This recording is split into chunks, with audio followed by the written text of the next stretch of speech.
Virgin Haben Legov. Virgin Haben Legov. Virgin Haben Legov.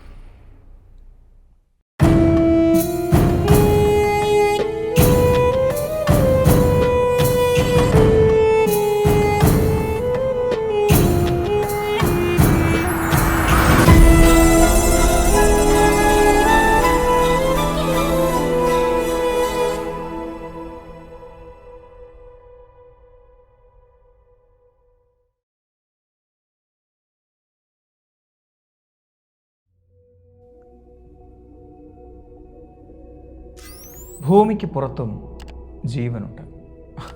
കേൾക്കാൻ നല്ല രസമുള്ള ഒരു വിഷയമാണ് അല്ലേ? എന്നാൽ തെളിവുണ്ടോ? ഉണ്ട്. ചിത്രങ്ങളും വീഡിയോകളും മാത്രമല്ല, നല്ല DNA തെളിവുകളും ലഭ്യമാണ്. പല സിനിമകളിലും നമ്മൾ കണ്ടിട്ടുണ്ട്.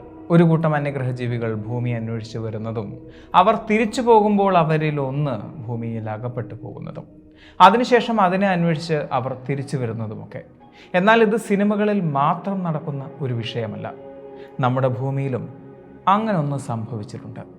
ഇവിടെ അകപ്പെട്ടു പോയ ഒരു ഏലിയൻ കുട്ടിയുടെ മരണത്തിന് ഒരു മനുഷ്യൻ കാരണക്കാരനാകുന്നതും അവനെ അന്വേഷിച്ച് വന്ന ആ അജ്ഞാത പേടകം ആ മനുഷ്യനെ ഇല്ലാതാക്കുന്നതും ഈ കഥയെ ഭീകരമാക്കുന്നു.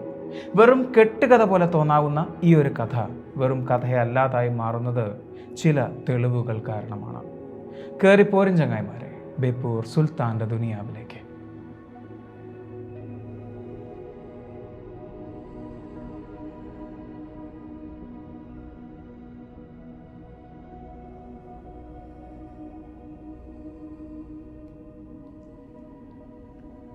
ക്രീച്ചർ ഓഫ് മെറ്റപെക്, അങ്ങനെയാണ് ആ ജീവി അറിയപ്പെടുന്നത്. 2007 മെയ്യിലാണ് സംഭവം നടക്കുന്നത്. മെക്സിക്കോയിലെ ഒരു ചെറിയ ഗ്രാമമാണ് മെറ്റപെക്. അവിടെയുള്ള ഒരു കൂട്ടം കർഷകരാണ് അങ്ങനൊരു കാഴ്ച കണ്ടത്. കൃഷി വിഭവങ്ങളെ നശിപ്പിക്കാൻ വരുന്ന പന്നിയിലകളെ പിടിക്കാൻ വെച്ച കെണിയിൽ ഒരു യമണ്ടൻ പെരിച്ചാഴി കുടുങ്ങിയിരിക്കുന്നു. മീറ്ററുകളോളം ദൂരം ആ ഭാരമുള്ള കെണി വലിച്ചിഴച്ചു കൊണ്ടുപോയതിൻ്റെ പാടുകൾ അവർക്ക് കാണാമായിരുന്നു. ചെന്ന് നോക്കി അവർക്ക് കാണാൻ സാധിച്ചത് പെരിച്ചാഴിയെ ആയിരുന്നില്ല, ജീവനോടെ കുതിർന്ന മറ്റൊരു ജീവിയായിരുന്നു. ഇതെന്ത് ജീവി? അവർ പരസ്പരം പറഞ്ഞു. എലിയല്ല, തൊരപ്പനുമല്ല, മുയലോ കുരങ്ങോ മാനോ അല്ല. ഒരു മൂത്ത പൂച്ചയെക്കാളും കാട്ടുമുയലിനേക്കാളും വലിപ്പമുണ്ടായിരുന്നു അതിന്. രോമമില്ലാത്ത ശരീരത്തിന് വിളറിയ ചാര നിറമായിരുന്നു. അതിൻ്റെ 4 കാലുകളിൽ മുൻകാലുകൾക്ക് നല്ല വണ്ണവും മെലിഞ്ഞു നീണ്ട വാലുമുണ്ടായിരുന്നു. മനുഷ്യരെ പോലെ നേരെ നോക്കാൻ സാധിക്കുന്ന കണ്ണുകളും പല്ലുകളും അതിനെ ഭൂമിയിലെ മറ്റൊരു ജീവിയിൽ നിന്നും വ്യത്യസ്തമാക്കുകയായിരുന്നു. അതുകൊണ്ട് തന്നെ ആയിരിക്കാം അത് ഒരു അന്യഗ്രഹ ജീവിയാണ് എന്ന തോന്നലിലേക്ക് അവരെ എത്തിച്ചത്. അവർ അന്നെടുത്ത വീഡിയോകളും ചിത്രങ്ങളുമെല്ലാം മറ്റൊരു ലോകത്തേക്കാണ് നമ്മളെ കൊണ്ടുപോകുന്നത്.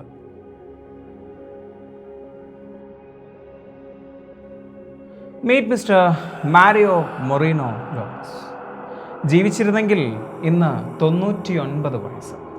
1926 ജനിച്ച ഇദ്ദേഹത്തിന് ഏക്കറുകളോളം കൃഷിഭൂമി ഉണ്ടായിരുന്നു അങ്ങ് മെറ്റപെക്കിൽ. തൻ്റെ 81ാമത്തെ വയസ്സിൽ 4 സുഹൃത്തുക്കളോടൊപ്പം ആ അജ്ഞാത ജീവിയെ നേരിട്ട് കാണാനുള്ള ഭാഗ്യവും ഇദ്ദേഹത്തിന് ലഭിച്ചു. അങ്ങനൊരു ഭാഗ്യം മാത്രമല്ല, ആ ജീവിയെ കൊല്ലാനുള്ള ഭാഗ്യവും ഇദ്ദേഹത്തിന് ലഭിച്ചു. മാരിയോയുടെ കൃഷിയിടത്തിൽ ജോലി ചെയ്തിരുന്ന ഒരു കർഷകനായിരുന്നു, സുഹൃത്ത് കൂടിയായിരുന്ന ഉർസോ റൂയിസ്.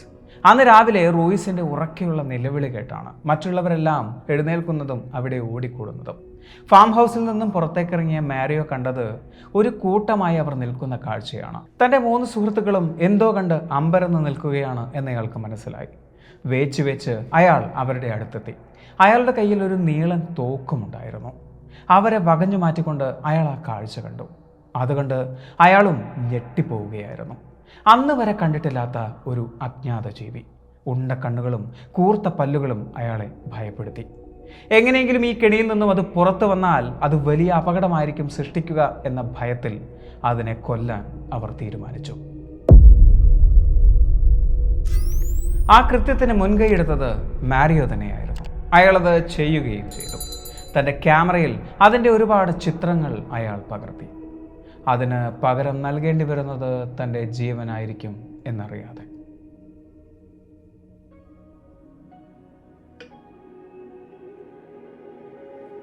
കെണിയിലകപ്പെട്ട അന്യഗ്രഹജീവിയുടെ ജീവനിട്ട ശരീരത്തിൻ്റെ ചിത്രങ്ങളും വീഡിയോകളും ആ നാട്ടിൽ മുഴുവൻ കാട്ടുതീ പോലെ പടർന്നു. ആ സംഭവത്തിനും ദിവസങ്ങൾക്ക് ശേഷമാണ് ആ ചിത്രങ്ങളെടുത്ത് മാരിയോ മരണപ്പെടുന്നത്. മാരിയോയുടെ മരണവാർത്ത ആ നാടിനെ ഒന്ന് നടുക്കിയിരുന്നു. അദ്ദേഹത്തിൻ്റെ മരണത്തിന് ശേഷമാണ് കെണിയിലകപ്പെട്ട അന്യഗ്രഹജീവിക്ക് ആ സമയത്ത് ജീവനുണ്ടായിരുന്നു എന്ന വാർത്ത പോലും ലോകമറിഞ്ഞത്. ഓടിക്കൊണ്ടിരിക്കെ കാറിന് തീപിടിക്കുകയായിരുന്നു. ആ കാറിൽ അയാൾ വെന്തു മരണപ്പെടുകയും ചെയ്തു. അപകടസ്ഥലം സന്ദർശിച്ച പലരും ഒരേ സ്വരത്തിൽ പറഞ്ഞ ഒരു കാര്യം, ആ കാറിന് അസാധാരണമായ ചൂടുണ്ടായിരുന്നു എന്നാണ്. കത്തിക്കൊണ്ടിരുന്ന കാറിന് മുകളിലൂടെ അജ്ഞാതമായൊരു വസ്തു പറന്നു നീങ്ങുന്നതും കണ്ടവരുണ്ട്. അവർ പറയുന്നു, ആ കുഞ്ഞിൻ്റെ ജീവന് പകരം വീട്ടാൻ അവർ തിരികെ വന്നതായിരിക്കാം എന്ന്.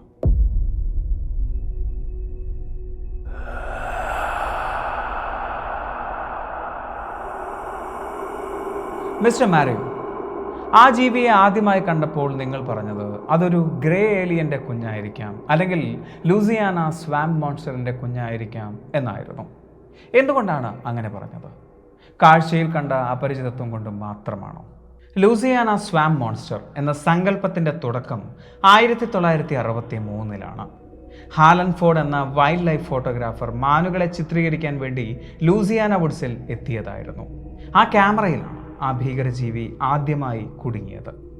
ശേഷം 1974 തൻ്റെ ഒരു സുഹൃത്തിനോടൊപ്പം നടത്തിയ ഒരു ക്യാമ്പ് ഫയറിനിടയിലാണ് ഫോർഡ് അതുപോലൊരു കാഴ്ച വീണ്ടും കാണുന്നത്. 7 അടിയിൽ കൂടുതൽ ഉയരമുള്ള നീണ്ട കൈകാലുകളുള്ള വിളറി വെളുത്ത ഒരു ജീവിയെ. അതുപോലൊരു ജീവിയെ പലരും കണ്ടതായി പിന്നീട് റിപ്പോർട്ട് ചെയ്തിരുന്നു.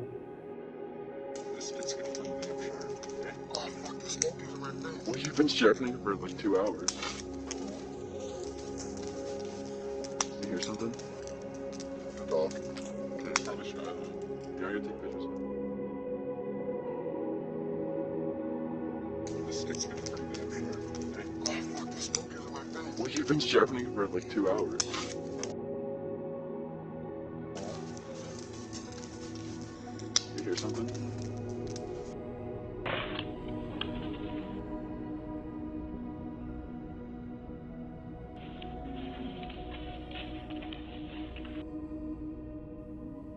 മാരിയോയുടെ മരണത്തിന് ശേഷം ബേബി ഏലിയൻ ലോക പ്രശസ്തനായി മാറുകയായിരുന്നു.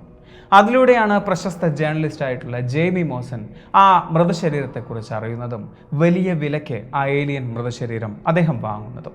വർഷങ്ങളോളം അതിലദ്ദേഹം പഠനങ്ങൾ നടത്തി. ലോകത്തിൽ അങ്ങോളം ഇങ്ങോളമുള്ള 5ഓളം ലാബുകളിൽ പരീക്ഷണങ്ങളും നടത്തി. അതിലൊരു ലാബ് റിപ്പോർട്ട് ചെയ്തിട്ടുണ്ട്, ഈ ഒരു ജീവിയുടെ DNA മനുഷ്യൻ്റെ DNAയുമായി ബന്ധമുള്ളതാണ് എന്ന്.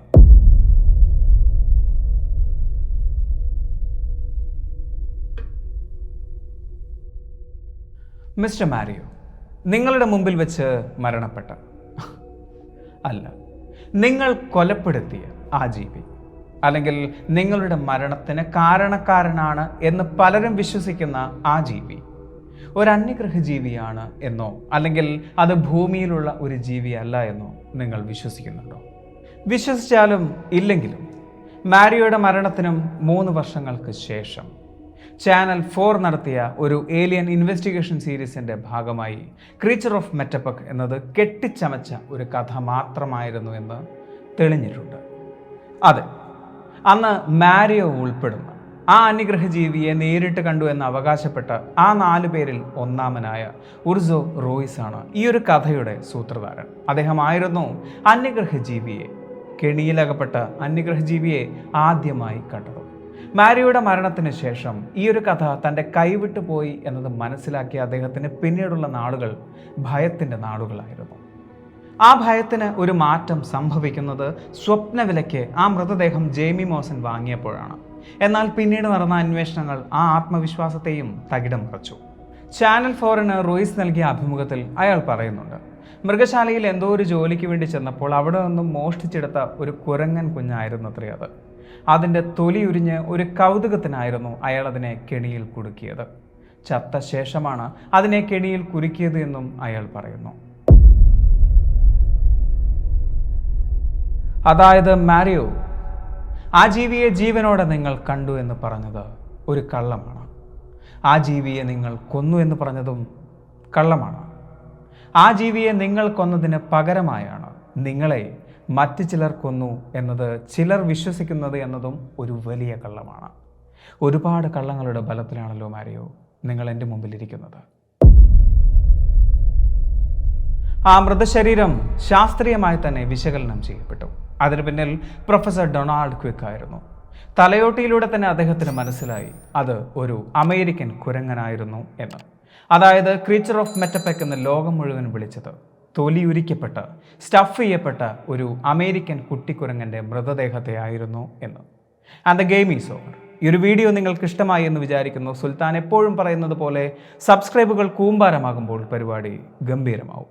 അതുകൊണ്ട് സബ്സ്ക്രൈബ് ചെയ്യുക. അടുത്ത വീഡിയോയ്ക്ക് വേണ്ടി കാത്തിരിക്കുക. അതുവരെ